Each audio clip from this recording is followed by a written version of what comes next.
जम्मू काश्मीरमधील पहलगाम येथील सय्यद आदिल हुसेन शहा यांच्या कुटुंबाला शिवसेनेच्या वतीनं घर बांधून देण्यात आलं। उद्या सय्यद कुटुंबीय या घराचा ताबा घेणार आहेत। गृहराज्यमंत्री योगेश कदम आणि सामाजिक न्यायमंत्री संजय शिरसाट यांच्या उपस्थितीत या घराचा ताबा देण्यात येईल।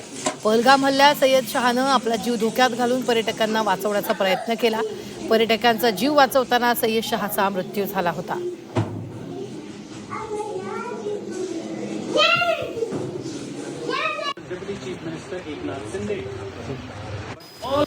त्यामध्ये त्या अतिरेक्यांनी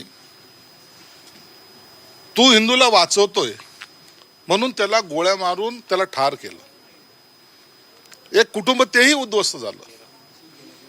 आणि आमची अशी भावना आहे किंवा आमचा असा समज आहे, तो काही जरी असला तर तो आमचा होता, या देशाचा होता, त्याचं कुटुंब उघड्यावर आलं। आणि म्हणून माननीय उपमुख्यमंत्री एकनाथ शिंदे साहेबांनी एक निर्णय त्या दिवशी घेतला।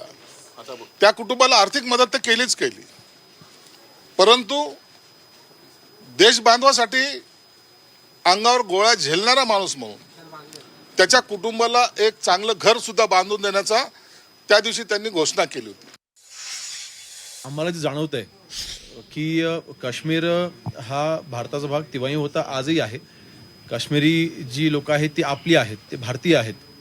आणि इथला असलेला जे काही ते पॉलिटिकल वातावरण असू द्यात किंवा टुरिझमचं वातावरण असू द्यात, ह्याच्यामधनं इथल्या लोकांना बाहेर काढण्याची जबाबदारी ही आपली आहे। आणि म्हणून मला वाटतं आज नक्कीच पहलगाम असू द्या किंवा श्रीनगर असू द्या किंवा काश्मीर एकंदरीत पूर्णपणे असू द्यात, हे टुरिझम करता 100% सेफ आहे।